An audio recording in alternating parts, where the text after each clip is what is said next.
FM, AM, live stream, and around the world on our podcast. Happy to have this time with you to break through the noise and confusion and bring you the real news behind the headlines. And we do so by being guided by principles like personhood. Every person is sacred, and personhood and human life matters.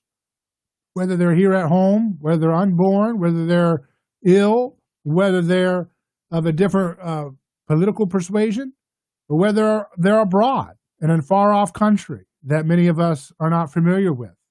Whatever it is, human life is sacred wherever it is. And another principle we value on this program as we unpack the news together live is the idea of skin in the game. That you got to go to folks who have skin in the game, not folks who don't reap the consequences of their choices and their actions. That means we don't need to hear from politicians who want perpetual war, who seem to be able to make a lot of folks rich with these perpetual warmongering schemes. We want to hear from veterans. And so now we turn to a series that we've kicked off.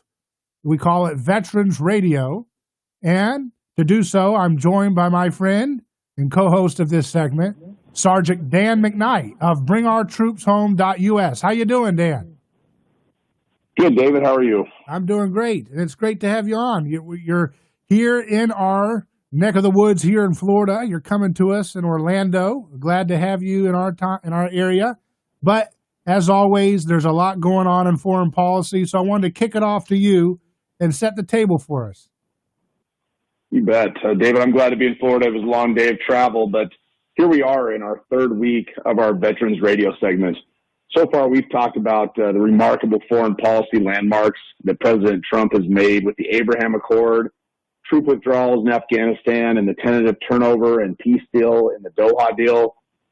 Troops coming home after 75 years from Germany, no new wars during Trump's administration, and a restrained response to provocation from Iran. We've talked about patriotic dissent and the bravery of Marine Corps General Smedley Butler and how he shined the white-hot antiseptic light on the military-industrial complex with his public speaking tour and his book, War is a Racket.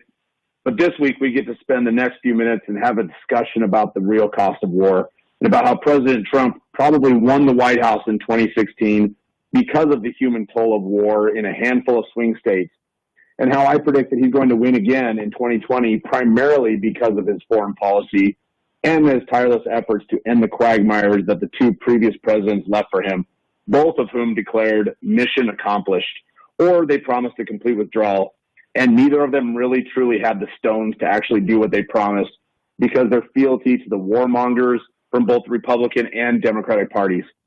David, when President Trump won the election in 2015, it would not have been possible without his victories in swing states like Michigan, Wisconsin, Pennsylvania, states that previously were thought to be safely in Hillary Clinton's blue wall. I can remember election night, and I was watching the returns at home with my wife, and I was watching the news and seeing these swing states turn one by one from blue to red, and I was wondering to myself what Trump had done to gain the support in these states. Obviously, America had finally woken up to and unanimously rejected Hillary Clinton and recognized that she was simply more of the same as the previous three presidents. She was pro-Iraq war. She was pro-status quo in Afghanistan. And as Obama's Secretary of State, there wasn't a conflict anywhere in the world that she didn't support U.S. military engagement being involved in, except, of course, when it mattered most in Benghazi. Trump, in a debate in South Carolina during the primaries of that year, he said, "I want to tell you, they lied.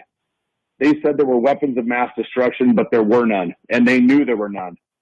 Trump also said of the war in Iraq, "To me, it's the worst single mistake made in the history of our country." David, those are pretty diabolical differences. And as you know, foreign policy is the one true thing that a president can control without supporting Congress. We should elect our presidents because of their foreign policy positions and not because of the dining room table topics that we tend to argue about most.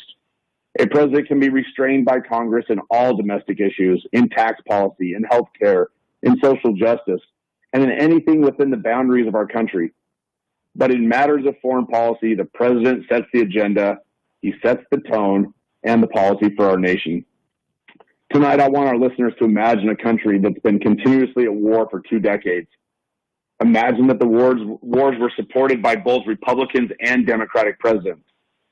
Continue to imagine that the country fighting these undeclared and unauthorized wars relied on a small group of citizens, a group so small that those that served in theater constituted less than 1% of the nation's population, while those who died or were wounded in the battlefield comprised of far less than 1/10 of 1% of the nation's population. And finally, imagine these soldiers, their families, friends, and neighbors felt that their sacrifice and needs had long been ignored by these politicians and warmongers in Washington, D.C. Would voters in these hard-hit communities get angry? And would they seize an opportunity to express that anger at both parties? David, I believe the answer is yes, and the proof was in the election of Donald J. Trump in 2016. It's known that communities with higher casualty rates in war are also communities from more rural, less wealthy, and less educated parts of the country. And in both 2004 and 2006, right in the middle of the Iraq and Afghanistan wars, voters in these communities became more likely to vote against politicians who they perceived as orchestrating the conflicts in which their friends and neighbors and family members died. I believe that President Trump in his presidential campaign spoke directly to these communities. And if 3 key swing states, Pennsylvania, Michigan, and Wisconsin, had suffered even a modestly lower casualty rate, all 3 would have flipped from red to blue and sent Hillary Clinton to the White House. Imagine that for just a moment. It's critical that Trump's team understands this. His 2020 campaign and electoral fate may well rest on his approach to the human cost of war. He has mostly delivered on his campaign promises regarding ending the endless war and bringing our troops home. He has been aggressively withdrawing troops and negotiating an America First deals to hand over control in a manner that benefits our country. He recognizes that $7 trillion have been dumped and that Bush and Obama fed that through 4 presidential terms. He honors and recognizes the sacrifice of the 7,000 United States military fighting men and women who have bled and died in faraway lands, and he places the blame squarely where it belongs, on the warmongers of both parties. David, Charlie Kirk, who's the founder and president of Turning Point USA, said on Fox News' Steve Hilton show last Sunday, he said, and I quote, "Ending the endless wars is a winning issue for the president." And I personally agree. And we never really discussed the cost of war, but tonight we're going to. And occasionally we hear about the trillions of dollars spent or the thousands of American lives that have been lost, but we never truly dig into the numbers. The most important cost of war is in the number of human lives that are lost because of war. And we don't even really count these any longer. The cost of war in human lives is exponentially greater than the number of calculated by the Department of Defense. 99% of Americans, those who are not serving in these endless wars over and over and over again, do not know the cost of war. And they only get a small picture of the cost of war from the mainstream media. And David, that is what we're here to talk about tonight. Yeah, and there's a lot of great points there, a lot of great meat we can, dissect and get into here. But this seems to me that takeaway point that I got from your opening statement there is that we need to factor in the human side of war, not just the kind of Machiavellian approach that you hear so popular amongst the folks that the media wants to herald as our betters, right? Correct. And in your opening, you talked about that all life is precious. And I believe that anybody with a conscience understands that it's not just the life of American soldiers. It's not just the life of the Americans that were lost in the terror attacks, but all life has value. And when we're inflicting these wars and waging wars in faraway countries, and we're there doing things that we have no business doing, like building roads and schoolhouses and water treatment facilities, we create a natural enemy, and that enemy brings more death to that country. And the value, the number of deaths is almost uncalculable. Some are saying it's over 1 million deaths in the 2 wars combined. Well, Sgt Dan McKnight, you were over there overseas. You were in Afghanistan, and I want to get some of the costs of war kind of dissected here with you. But just from a personal standpoint, what was it like engaging with the Afghani individuals? You know, seeing that all human life is sacred, and no matter whether you're a little kid in a far-off country in Afghanistan or whether you're someone here in America, we should always look at that sacred image of life and people and not think of people as less worthy of existing a peaceful way. So tell me what it was like in your up close and, personal encounter as a sergeant over there. Sure, that's a great question. As a non-commissioned officer, I had 12 soldiers from Idaho and Wisconsin that worked for me, and we were always sent out to these remote locations to set up transition points for attack helicopters, Apaches and Blackhawks and Chinooks. And one area we were in deep in the Pesh River Valley, and we didn't have we weren't on a base. We were just out in the middle of nowhere, and we had a local boy from one of the villages that would come and watch us every day. And we started to notice that this boy was deaf and he was mute. He couldn't speak and he couldn't hear. And he had another brother that would come with him that spoke broken English. And he explained to us that his brother was in fact deaf mute and therefore had been cast out of society, and he was left behind. And I asked, how he lost his hearing, and he said it was from the war is all he could tell me. He wouldn't tell me what had happened. But in America, when we have our children that have needs, that may have hearing loss or maybe blind or may have some sort of a problem from birth, a physical ailment, we make all necessary concessions to make them have a quality of life. But over there, they don't respect that. And that young boy, we just called him, believe it or not, his American name that we gave him was David. And we used to take David and we would hire him to do chores for us, and we would pay him more than what the village going rate was. And we have a value on life that society and that culture doesn't have. And those are stories you'll never hear of the human side of American soldiers over there in a war zone, taking care of the needy, of the oppressed. But David, that's not our job. That's not our job. And that's one of those costs of war that we never talk about, is the opportunity costs that are missed because we're away from our families, we're away from our businesses, we're away from our children. And that's another cost of war that's never discussed. I'm speaking with Sgt Dan McKnight, who is the founder of BringOurTroopsHome.us, which is a veterans organization dedicated to doing just as the name suggests. We're going to take a quick break. We're live across the Sunshine State on FM and AM. You're listening to A Neighbor's Choice. This is our Veterans Radio series that we're doing right now. We'll be back in just a moment with more with Sgt Dan McKnight. Homeowners, during these challenging times, many people are struggling, but here's a little bit of good news. Mortgage rates continue to drop and are at near all-time lows. If your interest rate is higher than 2.25%, you need to call True Mortgage now. We're offering a 15-year fixed at just 2.25% rate, 2.317% APR, or a 30-year fixed at just 2.625% rate, 2.662% APR with low lender fees. That's right, no title fees, no escrow fees, and no appraisal fees. So what are you waiting for? Call True Mortgage now to see how much money you can save. But hurry, because these low rates of 2.25% for a 15-year fixed and 2.625% for a 30-year fixed with low lender fees won't last long. Call 800-715-3877. 800-715-3877. That's 800-715-3877. Or visit GetTrueMortgage.com. Sign on the line. Inc. DBA True Mortgage is located at 100 Spectrum Center Drive, Station 520, Irvine, California, 92618. NMLS number MLD 1713. Not all loans apply. Equal July 25th, we adopted April. She's a purebred, orange and white Brittany. But when she started scratching like crazy, I said to John, it's got to be her food.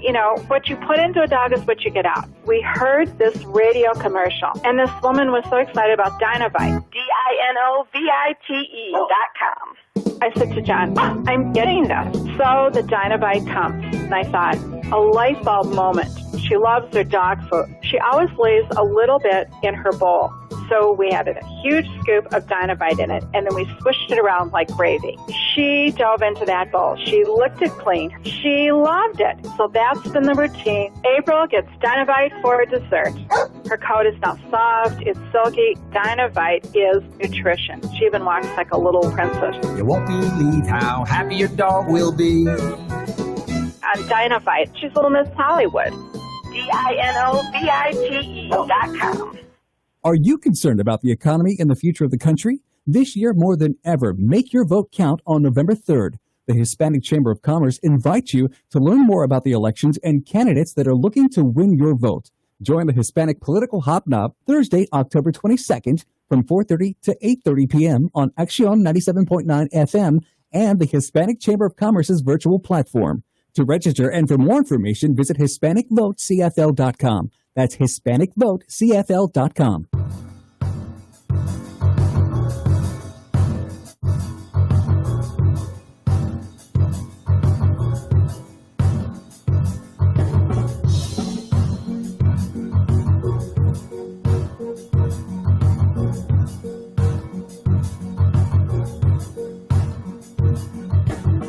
A Neighbor's Choice is back.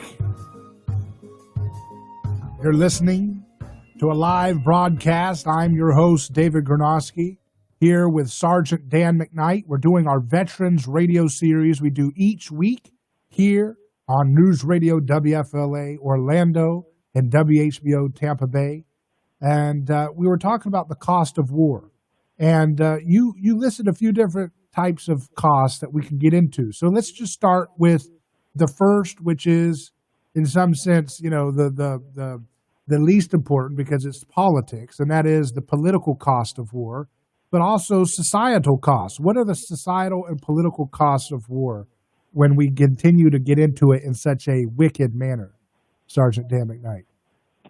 Sure. I think one of the things in society that we see as a cost of war is when people have had enough. And when we've had enough, we tend to vote out those that were willing to perpetuate endless wars.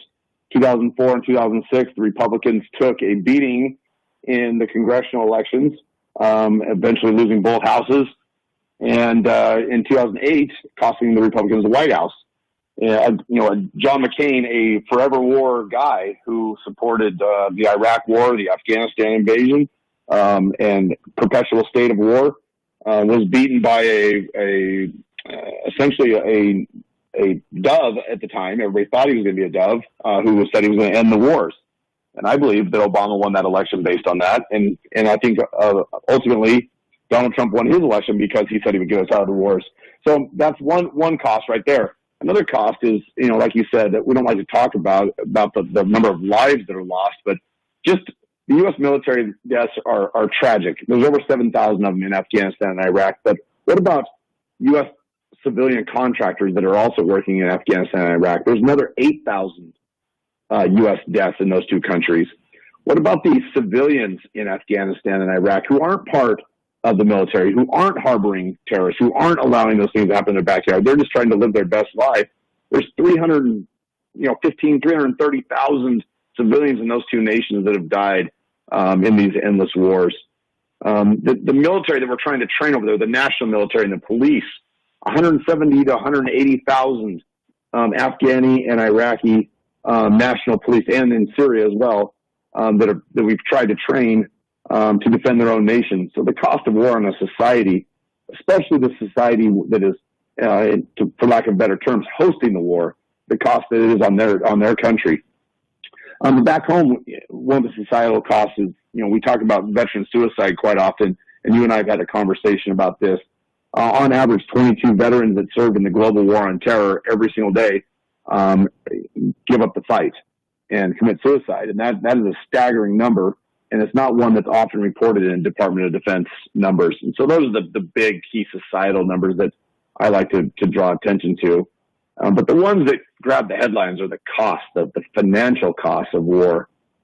And I sent you a link to a national priorities report that's out. It's a rolling calculator. It talks about the cost of war, the care for war on terror veterans. Just the cost for veterans care is a clock that runs perpetually. And right now it's at $337,320,000. And every hour the United States is paying $2.28 million for health care for veterans. The interest on the war debt alone, because we haven't paid for war. There's no war bonds that have been sold. We haven't dipped into the treasury and used rainy day funds. We've borrowed that money, and every hour taxpayers in the United States are paying $10.05 million for just the interest every single hour.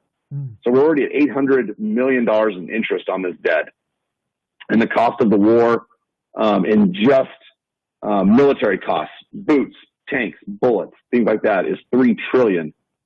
And so the total cost of war with care, add in Homeland Security, interest on the war debt, military expenditures, things like that, is approaching $6 trillion. And that number just keeps on growing. And when you combine the cost of human life and the lost opportunity of those lives with the dollars that American taxpayers are paying for these endless wars, it makes you just ask yourself, why? What's the point? What are we doing over there? Yeah, and I don't understand, when you look at that, when you look at these numbers, and I'm looking at them too, it's almost $6 trillion since 2001, and you got this ticker just going up, up, up, up. And you think to yourself, how can any conservative have gone along with this? We must have been asleep. And at the same time, when you think about the left and their emphasis on social justice, how could anybody on that, if you really care, the left wing has these yard signs, hate has no home here, except for when I'm voting for Joe Biden to go bomb people again, So it's like, come on now, if we care, if we want to be compassionate and you want to be fiscally responsible, why would we carelessly send our soldiers into harm's way and also the human toll on the other side? And, you mentioned Donald Trump. I remember Sgt Dan McKnight, that Donald Trump, he recently mentioned the casualties on the other side. He said, some people don't want to talk about it, but I do. We've lost a lot of people on the other side of these conflicts that we've been in overseas, I thought that was a good point to make. Yep, it shows the human side of Donald Trump that a lot of people don't see. And David, you talked about the left and where are they at on this issue? And we always talk about the things they want to do, their social programs. If we didn't have this war and we were to stop it, to 23.4 million people could receive $600 of weekly unemployment insurance for 1 year during this COVID crisis. Or if you want to go back to pre-COVID, we could have had 13.14 million infrastructure jobs created for a year that paid near six figures. Or we could have had 20.7 million scholarships for university students for 4 full years of a state university. You think about the social list that the left has and all the things that the right says, that's not our job to pay for those things. But the left, they're always looking for a way to pay for it. And the wars. Yeah. But the left is trying to keep them going just as much as the right is. And Democrat Jason Crow in Colorado is a prime example of that, creating legislation on the National Defense Authorization Act, an amendment with Liz Cheney in Wyoming that strips away all money that would be used to bring troops home from the wars. Mm-hmm. It's not a Republican or a Democratic issue. It's a corruption issue, and corruption runs deep in Washington, D.C. Mm-hmm. Yeah, and it doesn't seem, from what you've looked at, it doesn't seem like Joe Biden is going to stop any of that. In fact, he may want to ramp things up in Syria. Isn't that what you've seemed to heard the indications? I think he would ramp things up in Syria. I think he would keep us in Iraq indefinitely. He was definitely for the war in Iraq, no matter what he says. He supported it, and he supported it his 8 years as a vice president. There is not a responsible foreign policy that lives inside of Joe Biden, and we know that through all the things that we've seen happen with Ukraine and his son Hunter. Joe Biden is not an America First foreign policy guru like President Trump is. Yeah, this seems like a no-brainer, and it's amazing that the youth vote. They always say that goes Democrat, but it seems like the youth also tends to be anti-war. So how do they split this one? I don't understand this. That's a great question. It's gonna be interesting to see how that plays out in November. Yeah. Well, let's go on. Let's look at some of the other costs of war. You have this paper that you share with me from Brown University about the human cost of war. Could you expand a little bit on that? Yeah, so the Brown University has a program called the Cost of War, and it is led. And I've forgotten her name. Anyway, I forgot her name. She writes on this exhaustively, and she's fantastic. And she goes into all these different things that we could, the cost of war. And if you go to her thing, she talks about the human, the economic, and the societal and the political cost of war. But what she talks about often is how the war on terror has led to encroachments on the basic social and political rights of the U.S. and the war zones. And in the U.S., new legislation and intelligence practices have eroded America's constitutional freedoms. And we talk about this with the Patriot Act, which we know didn't didn't come around because of 9/11. Patriot Act started, was written in the 90s, and it just became feasible after 9/11. And so that's a societal change that we've lived with, and we've just adopted as the new normal. We just accept it as the way it's going to be. And if you would have told somebody 20 years ago, 19 and a half years ago, that we would have these national security agencies that were recording every phone call, every text, every email, every tweet, everything, they would have thought you were crazy. But that's one of probably the biggest societal change that we've seen because of this endless war that we've been fighting. Yeah, it's pretty. I'm looking at the numbers here on this Brown University. The cost of war, 2,298 U.S. military soldiers in Afghanistan died. Afghanistan, 4,572. Syria, 7. I didn't even know, about that. Yemen, 1 soldier died. You go on and you look at the contractors. You mentioned the contractors, U.S. contractors in Afghanistan, 3,814 killed. In Iraq, 3,588. I mean, it's just some of these numbers. I don't think anybody even is aware of this. Nobody talks about those U.S. contractors, and let's touch that for just a second. The military has been in a process of outsourcing a lot of the mundane day-to-day jobs that used to be done by soldiers. The Army cooks. The Army medics. They used to have, laundry facilities and shower and hygiene experts that were military positions. Those have all been contracted out to groups like Kellogg, Brown, and Root. And we all know that KBR and companies like that are the defense contractors that made Dick Cheney the wealthy, powerful man that he is. And the money that he's made has created the heiress, Liz Cheney, the apple of her daddy's eye. And she's one that wants to keep these wars going forever because of the financial gain that it brings to herself and the power that it gets from her campaign contributions and the money that goes into her daddy's pockets because of his association with these defense contractors. And, I say it all the time, David, there's a reason why every large building, big glass and steel building in Washington, D.C. is a defense contractor. It's because they're close to the seat of power, and they're there because of their influence they have over these politicians. Yeah, it's a shame. And the final piece you sent me that I thought was interesting is foreign policy and focus, that the U.S. war on terror has displaced 37 million people. So that touches on the humanitarian crisis that's been set up because of the ridiculous foreign policy of these bureaucrats. Correct. And you see one of the greatest human crises in the world right now is in Syria and Yemen. And the longer we fight there, the more those people are displaced. And finally, we've done the right thing, though. We've stepped out of that fight for the most part. We have very few troops there that are mostly in advisory roles, and we've let them sort it out themselves. And it's going to take an ugly turn. It's going to get ugly. It's going to get better, and it's going to go up and down. It's going to ebb and flow. But ultimately, I think the Middle East is on the right path to achieve a lasting peace, or at least a lasting truce and a ceasefire. And, that happened just a couple weeks ago with the Abraham Accords, where United Arab Emirates and Bahrain signed a normalization of relations agreement with Israel, bringing Jews and Arabs and Western Christians to the same table to begin normalizing relationships. And hopefully that deal will bring more to the table, more countries, and it lays the groundwork for a lasting peace. But you're right, the humanitarian cost of war, especially in Yemen and Syria, Afghanistan and Iraq, it's incalculable. You can't put a number on it because it's so prevalent and so costly. A listener on YouTube says, many don't remember Obama signaled himself to the left as an anti-war president, but in practice, he actually stepped up escalation throughout the region. Trump de-escalates and the left hate him now. So it's weird, this left connection to warmongering. Sgt Dan McKnight, land the plane here. Give us some concluding thoughts here as we kind of bring this all together for listening audiences around the country and some who are driving right now, listening live in Orlando and everywhere else. Just give us some kind of concluding thoughts about how to make sense of all this.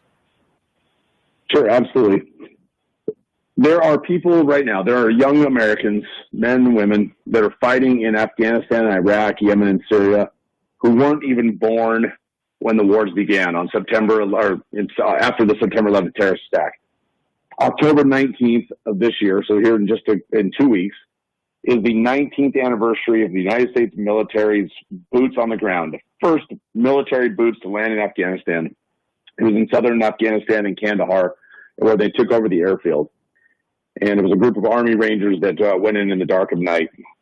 19 years we've been there. And now we have young Marines and sailors and airmen and soldiers that are fighting in that war, and they've never known a moment of peace in their life.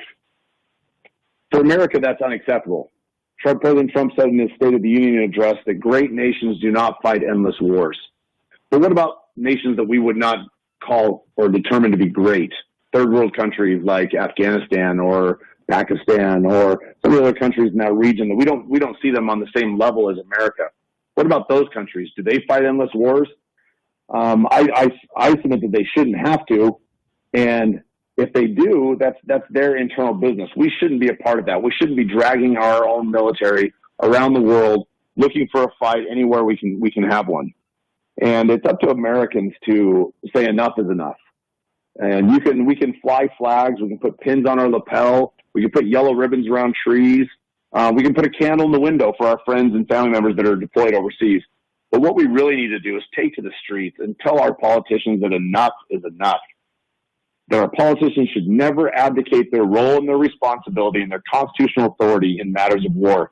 That they should never again let an executive branch send our military into an undeclared war without first debating it and properly declaring war, which is required by the United States Constitution. It's up to American citizens to take back control, to tell politicians that enough is enough. And I'd like to invite anybody that's in the area to check out our website. It's www.bringourtroopshome.us. You'll find a lot of information on there, things that we've done in the media, events that we've had, what our mission is, ways to contact your own congressman and tell them that it's time for them to stop supporting these endless wars. And if they'll do that, I think they'll find information, sign our petition, and we'll forward your name to your congressman and let them know. And join our numbers, join our ranks.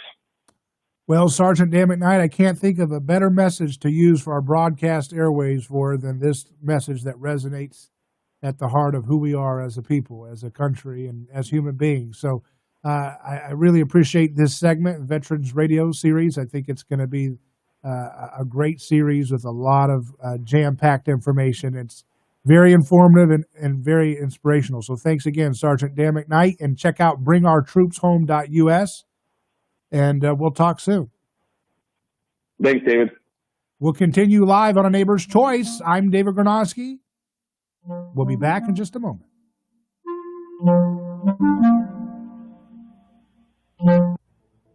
Hi there. We're doctors at Conviva Care Centers, known as experts in primary care for seniors. For more than 50 years, the doctors and team members who came before us set the standard of excellence in helping seniors live and age well. Today, we're working to keep our 150,000 patients healthy and safe with staggered appointments and sanitized surroundings. Plus, we offer telemedicine appointments, and we focus on building relationships that go beyond our center walls through personal follow-up phone calls to check on our patients through these challenging times. To learn more about Conviva Care Centers, call 1-833-CONVIVA. That's 1-833-CONVIVA. Or online at meetconviva.com.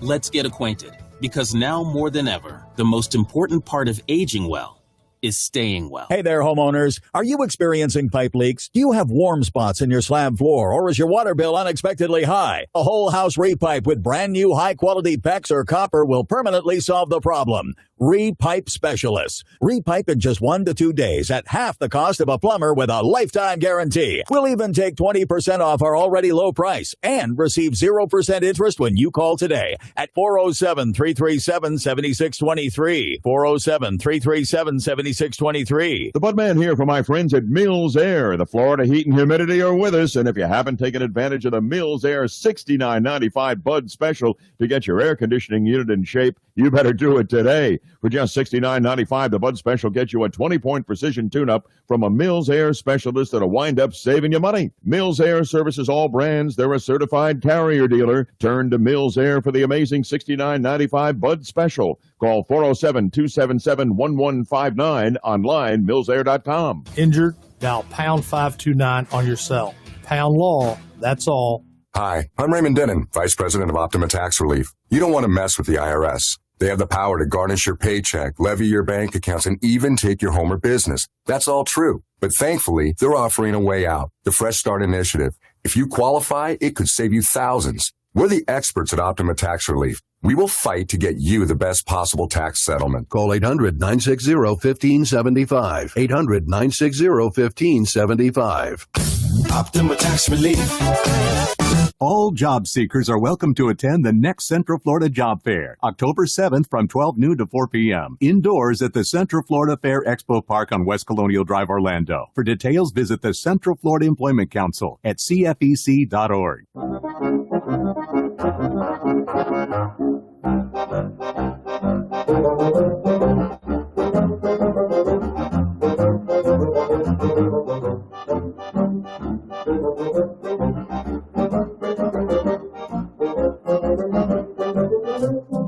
Welcome back to A Neighbor's Choice.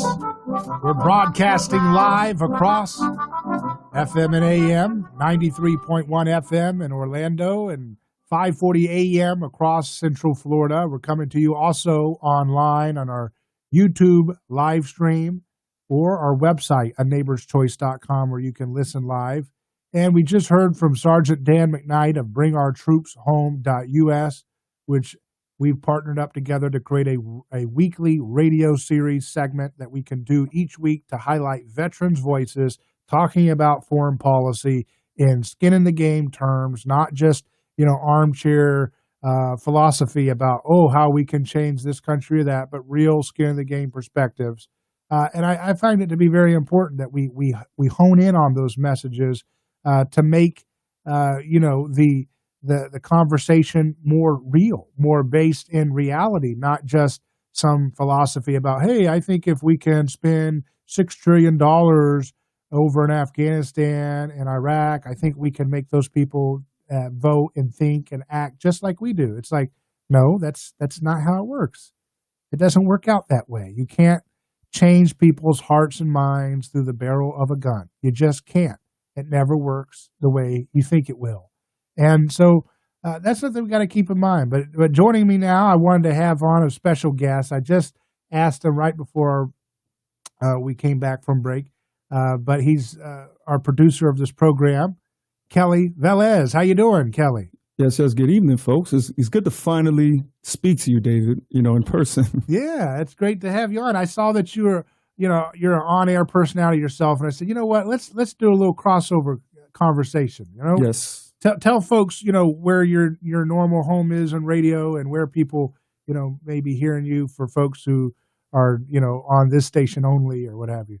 Absolutely. Yes. So we're on our sister station. It's the hip hop station. It's called 104.5 The Beat.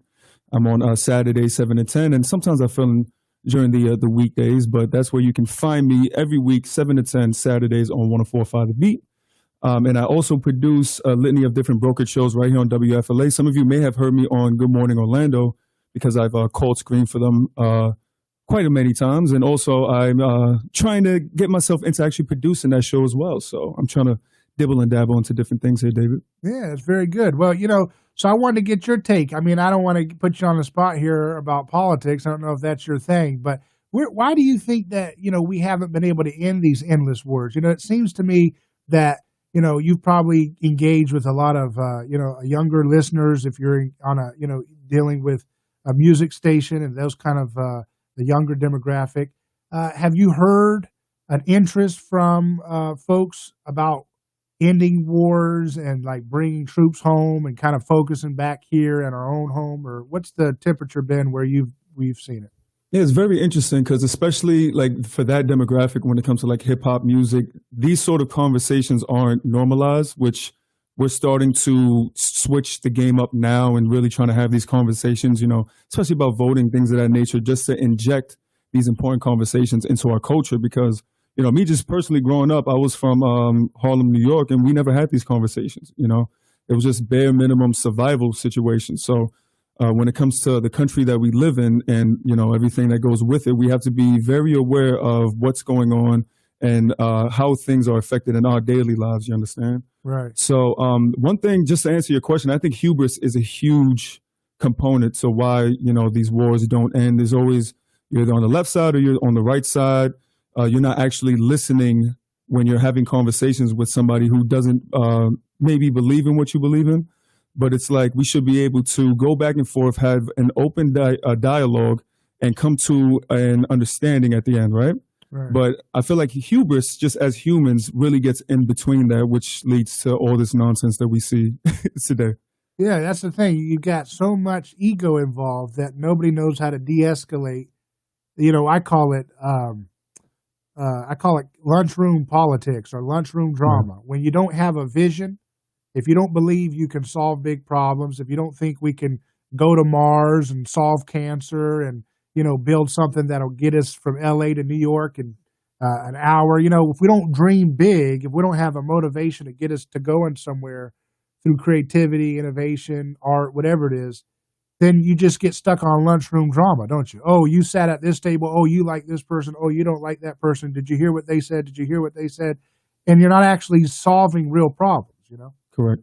Yeah, I agree. I think innovation is one of the major ways how we, just expand as human being, as humankind. And as you said, when you're just, going back and forth with the lunchroom politics, you're literally just in that one, like crabs in a barrel mentality when, listen, if you dream big and we, speak to each other, like we may not agree on certain things, but we can always come to a middle agreement so that we can all just move forward as a people. And we don't have to go through this vicious circle that we've been in for generations. Right.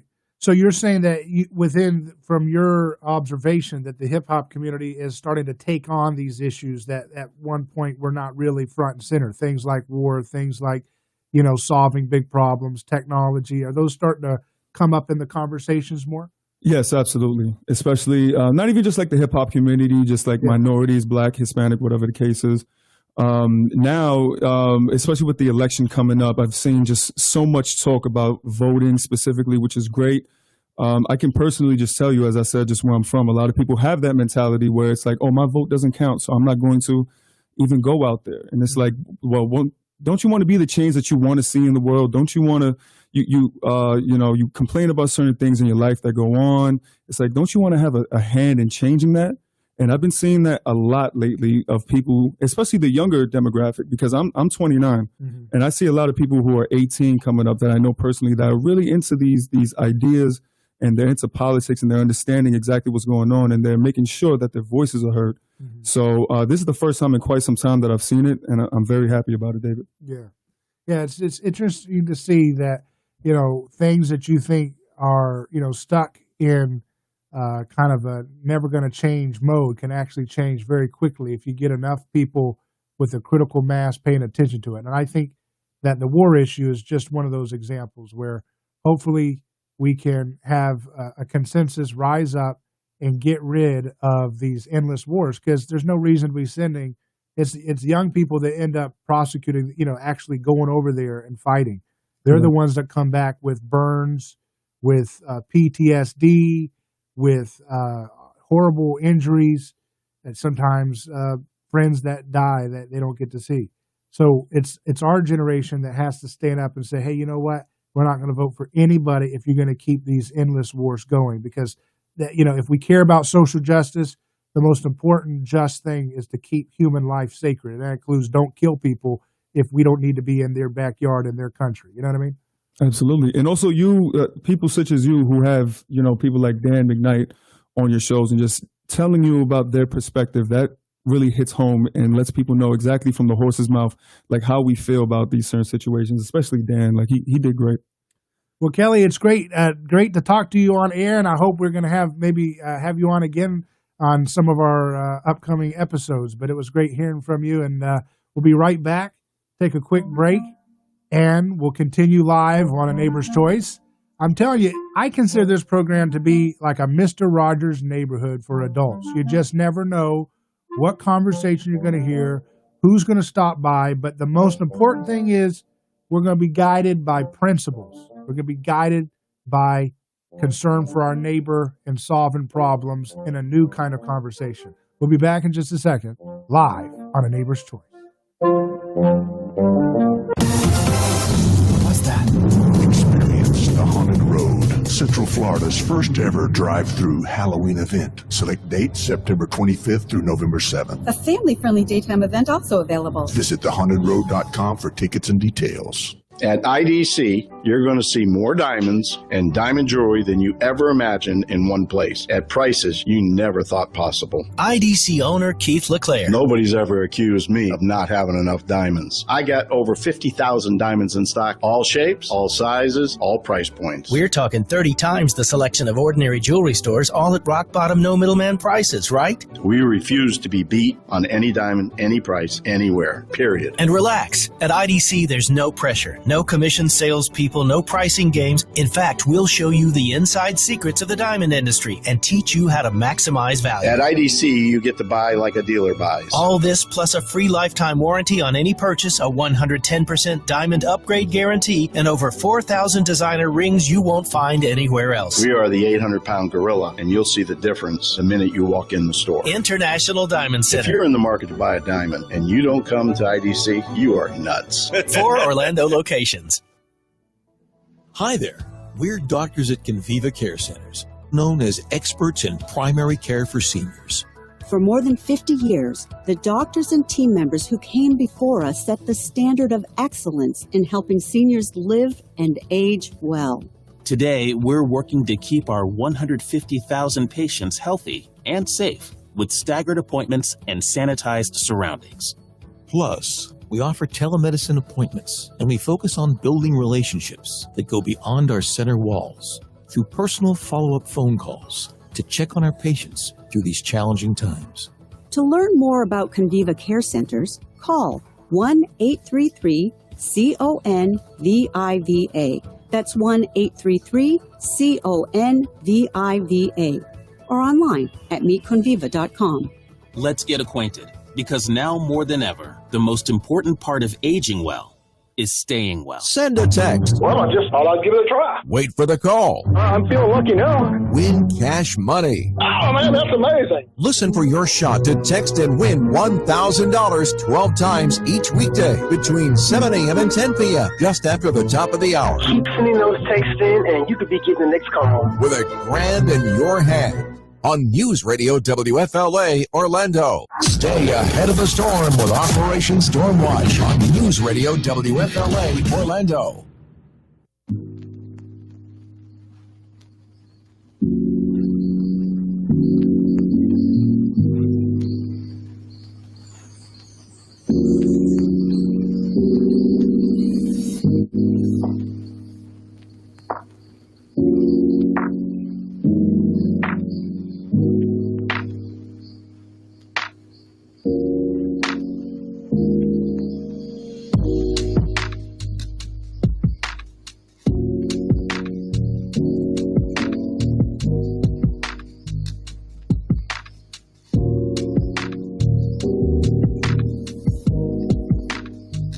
Welcome back to A Neighbor's Choice. I'm David Garnowski, your host. Our website is aneighborschoice.com. If you miss any episodes or you want to re-watch something, we have articles on there. We've got movie reviews.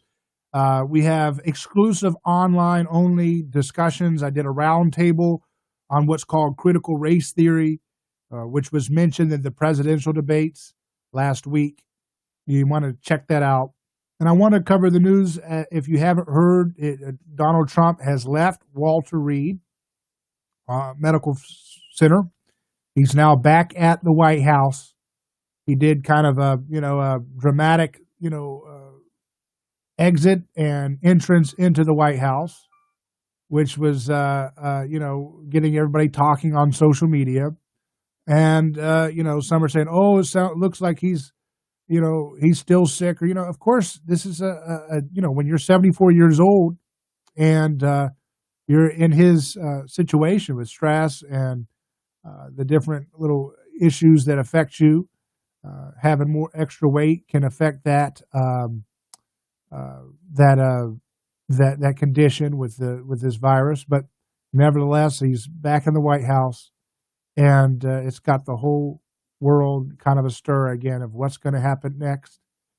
A lot of folks were hoping, I guess, that this would be a dramatic demonstration of this virus being something that needs to have a national lockdown. But folks, we can't have a national lockdown.